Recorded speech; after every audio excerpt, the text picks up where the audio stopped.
Throughout my career as a detective, I have conducted more than 1,000 interviews of victims, witnesses, and suspects of crime. The last 10 years, I've been offered the role as an advisor and teacher at national police universities and academies around the world. Following my PhD on areas of justice, I also hold a position as a guest researcher at the National Center for Human Rights at the University of Oslo. And in this lecture, I've been asked to present the concept of investigative interviewing. I will tell you why the Norwegian police had to change its practice from traditional confession-oriented interrogation techniques to more open-minded and research-based investigative interviewing techniques. I will illustrate the concept of investigative interviewing with references to real criminal cases. I will also give a brief introduction of the model and some key techniques, illustrate and explain how and why investigative interviewing gradually are replacing confession-oriented practices in police services around the world. Like most detectives around the world, I was taught to believe that once we got a suspect, it was my job to get him to confess. Now, 30 years of scientific research has informed us that there is a more intelligent way to investigate crimes, a better way to gather more accurate and more reliable information.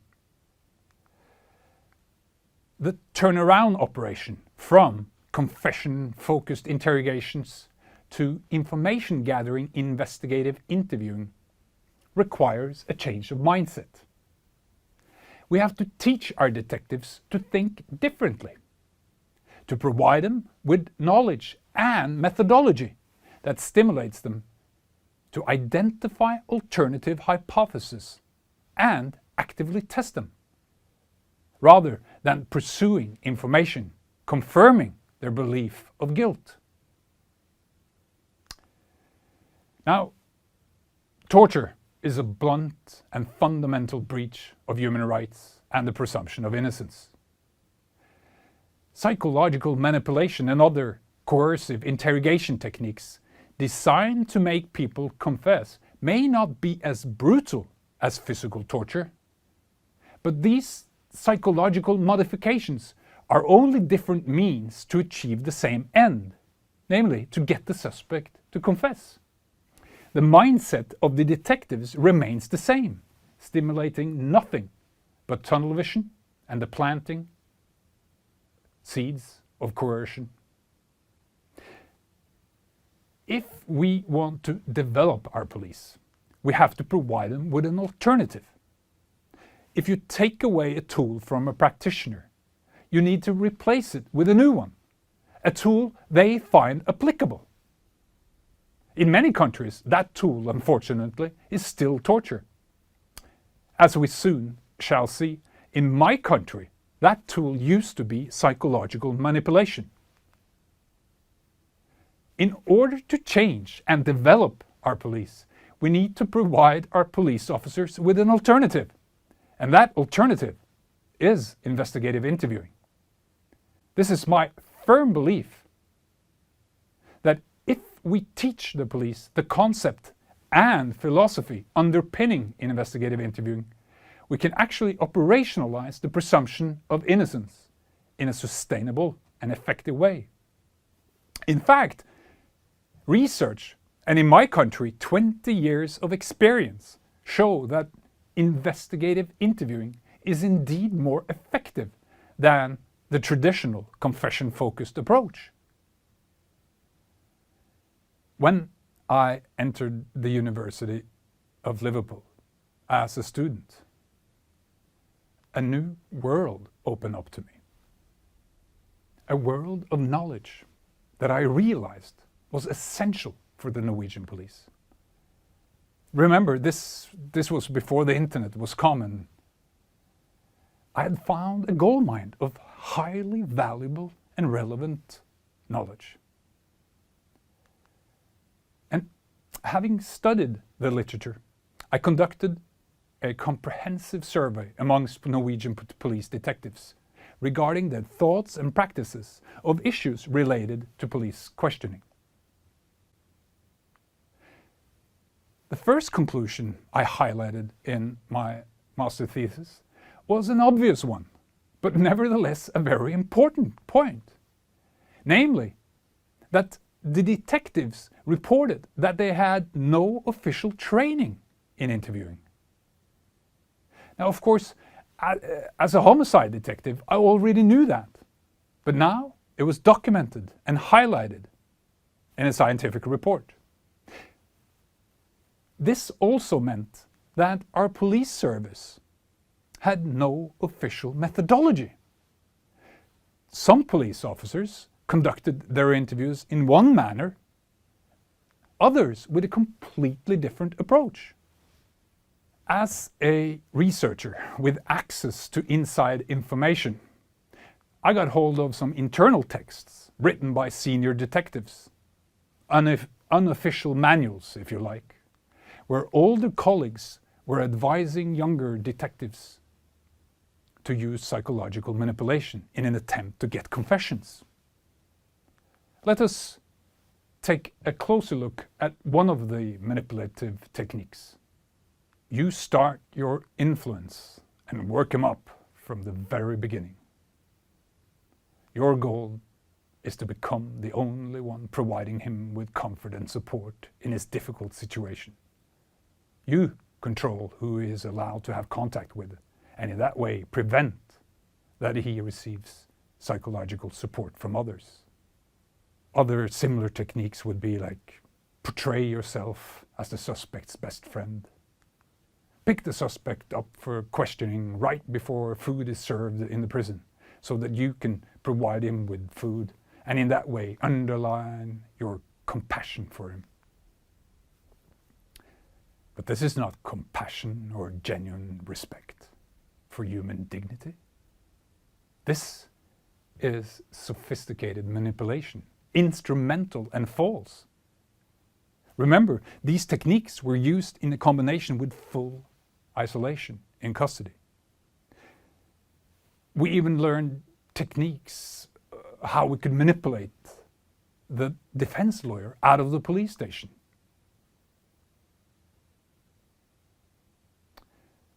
In these internal manuals, there were no references to human rights, no references to the presumption of innocence, not a single word about the fact that the suspect could be innocent.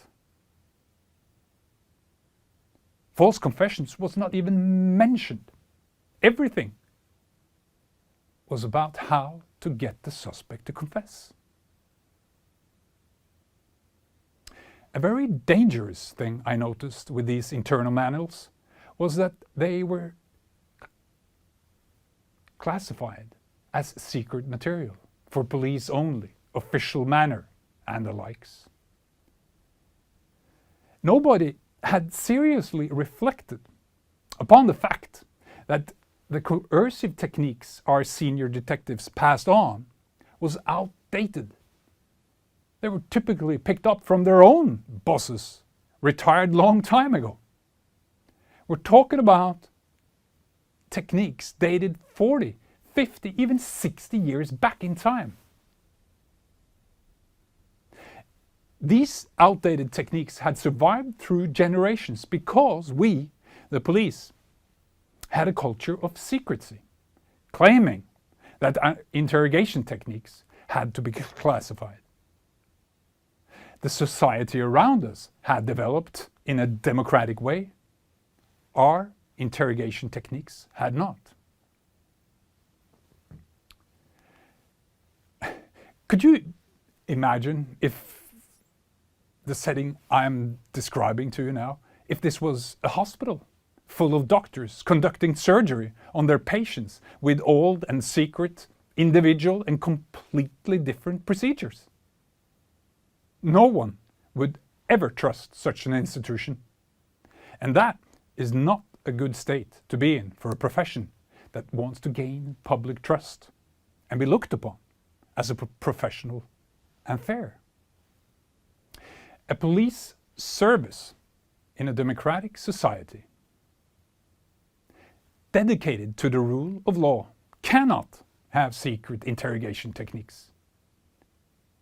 So we needed to change.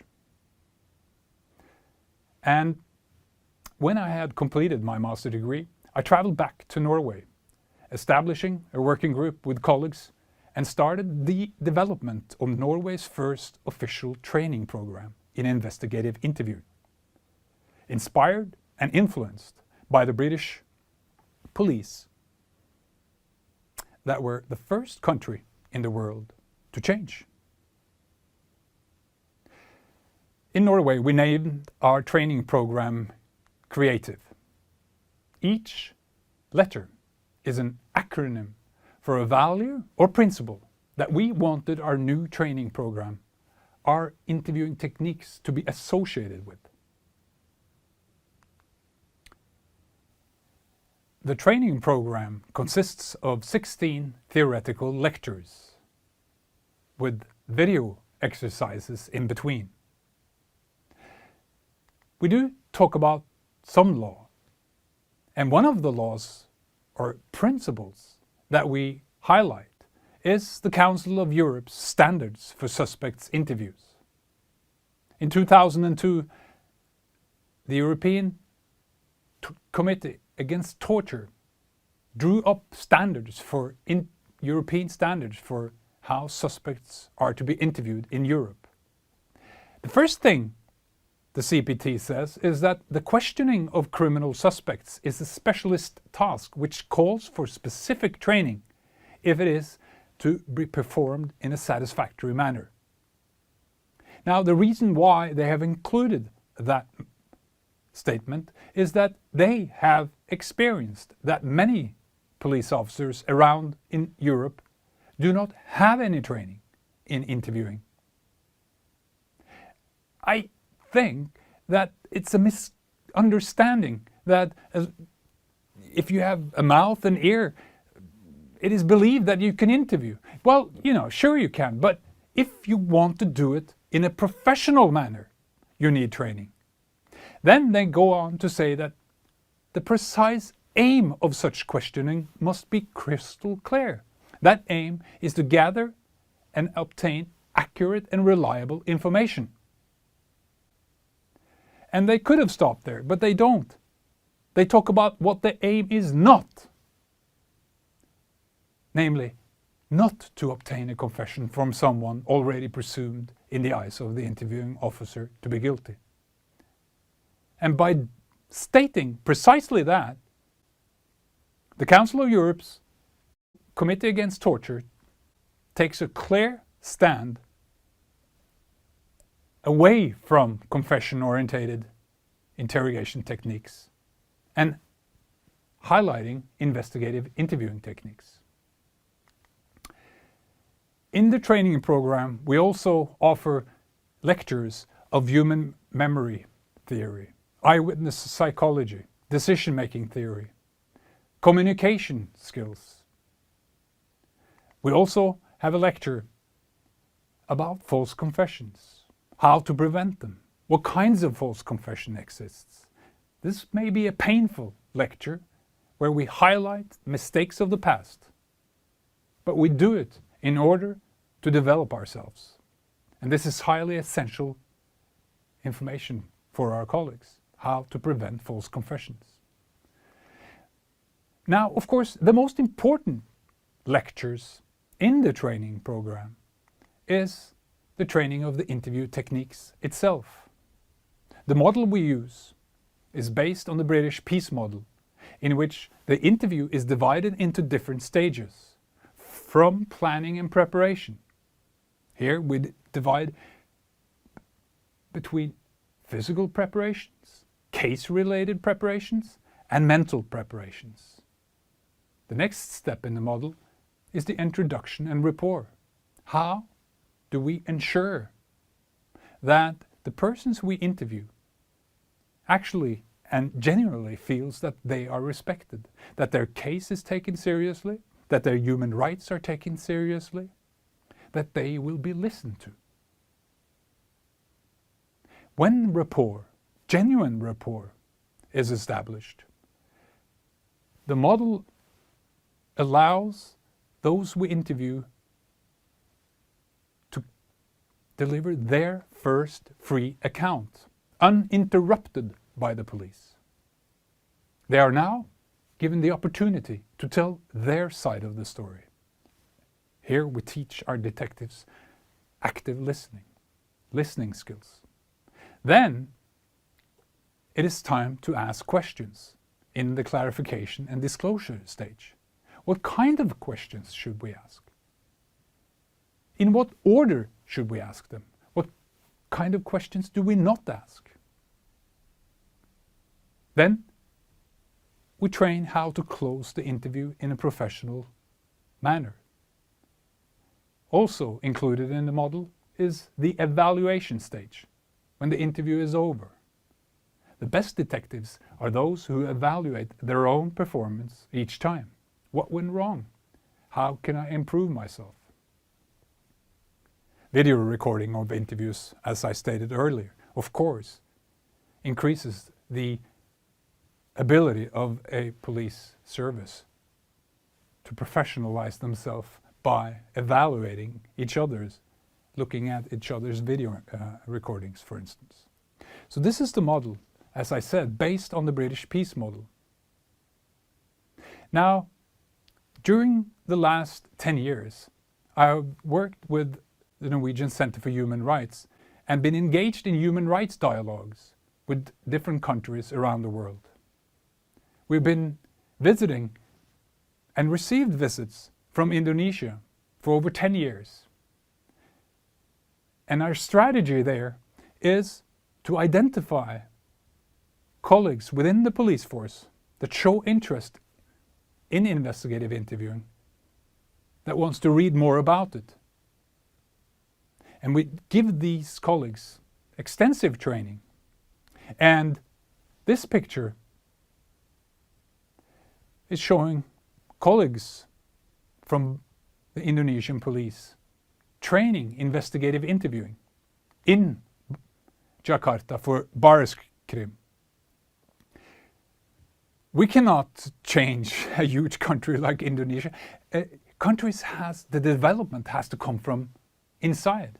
What we can offer is knowledge based on our own mistakes, knowledge derived through scientific research. And we can stimulate agents of change, teachers at various police academies around the world. This picture is an Indonesian police officer, Eko, who has really understood the principles of investigative interviewing. And here he is teaching his colleagues in Indonesia and showing an actual interview, arguing before them that oppressive techniques, interrogation techniques that they used to are counterproductive. He is claiming and arguing and illustrating that what scientists that have studied police interviews for 30 years have been saying all along, namely, if you treat every person we meet with respect and dignity and ask right questions, then you get more information. It works, he says, also in Indonesia. This is the Vietnamese version of investigative interviewing. Today, I walk more or less in and out of the great People's Police Academy in Hanoi. I know the teachers there. They are now delivering lectures on investigative interviewing, not only in Vietnam, but internationally. This is the Chinese version of investigative interviewing model. The last couple of years, I've been invited to Beijing 3 times to give lectures at huge conferences and classrooms of master students doing in-depth studies of investigations. Several countries have shown interest. Thailand, Lebanon, to name a few.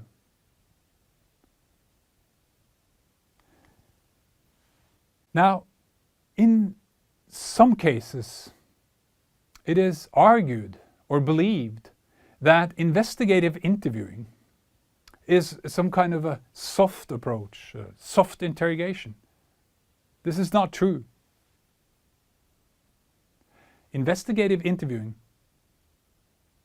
we have a strategy, an interview strategy, strategic use of evidence,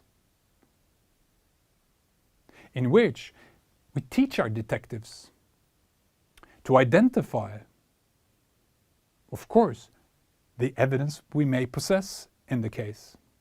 Before the interview starts, we teach our detectives to think, okay, we have some evidence against the suspect, let's say a fingerprint on the crime scene. So he is arrested on suspicion of murder. But before we enter the interview room,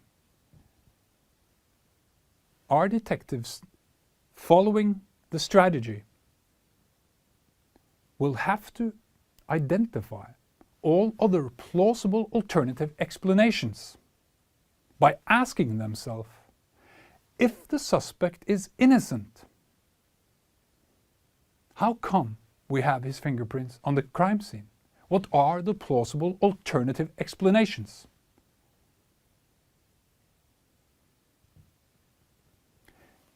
Perhaps he's a carpenter, that he did some work in the apartment. Perhaps he sold some furniture to the victim. Perhaps he has been there on a party. There are many alternative plausible explanations. If he is innocent, there is an alternative explanation. And we are teaching our detectives to identify all these alternative explanations before the interview starts and then actively test them. We are teaching our detectives to look for information confirming innocence. But if our detectives cannot find information supporting hypothesis of innocence, well, then the case against the guilty suspect is strengthened. In this way, we assist our detectives to operationalize the presumption of innocence. And this stimulates their open-mindedness because the methodology will force them to identify all the defense hypotheses. And this strategy is highly effective, as I said, if the suspect is guilty and we have tested all other plausible alternative explanations. It is very hard for the guilty suspect to come up with the false alternative explanations because we have already tested it. Now, some people can also argue that investigative interviewing may be fine in your country, a small country, a peaceful country with a low crime rate, and that investigative interviewing is impossible in larger countries with higher crime rates and more dangerous people, etc. We can't be that soft or whatever. But this is not true. We have used investigative interviewing in hundreds of homicide cases. And I'm going to tell you a story. It's a very sad story. From the 22nd of July 2011, when Norway was struck with terror, and investigative interviewing techniques were really tested. Now, on this particular day, our capital was turned into a war zone. The bomb went off in the government buildings, but unfortunately, the terror did not stop there. Anders Behring Breivik continued to the island of Utøya, where youths, children, had gathered for a political camp. And entering the island, the terrorist tried to kill as many children as he possibly could before he was arrested. Now, you may think that this was an easy case for us to investigate. But this is not true. And I do know about the case details because I was asked to supervise the interviews of the suspect. And 10 minutes into the first interview, the suspect tried to take advantage of the situation he had created and threatened us. He said that what you've seen here today is just the beginning. It's not the operation. In fact, it's only firecrackers compared to what will happen. Terrorist cell 2 and 3 will activate any minute. He created a ticking bomb scenario. And at this point in time, we had to take him seriously. This was carefully planned. So, how should we interview him? It was, of course, a nation in shock and in grief. If I were to send you a postcard from Norway the following day, I'd maybe send you this picture. This is our Prime Minister hugging one of the survivors from the island of Utøya. On this particular day, our government issued a statement to us, the Norwegian people, but also to the world, stating that Norway tomorrow will be recognizable. Nobody can take away from our values or democracy. And this is a statement that I felt, as the supervisor of the interviews of the suspect, as a direct order from the government that stick to your values, stick to your training program. What are our values? Of course, we have Supreme Court rulings, we have the constitutional law, we have all the human rights conventions, but all of these laws and values are embedded in the methodology. So,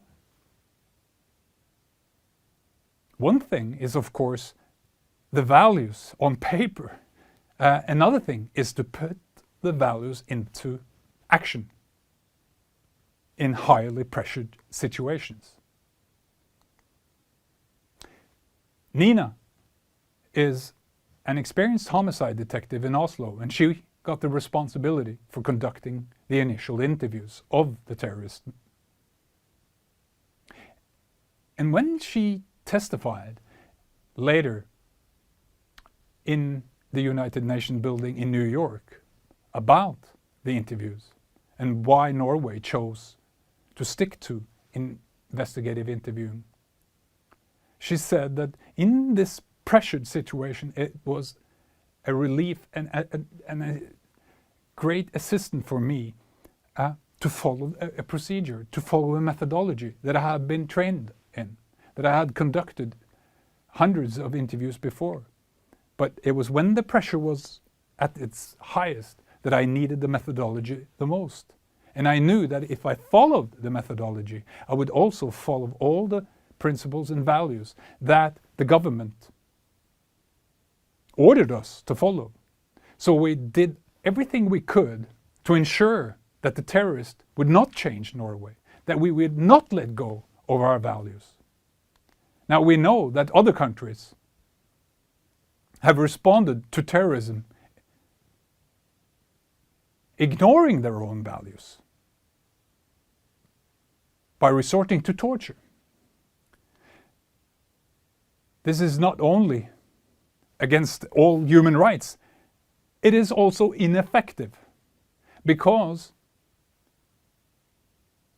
scientific research on not only regular criminal cases, but also on terrorist cases, the most serious cases we have, show that those who follow the principles of investigative interviewing are indeed the ones that get the most information.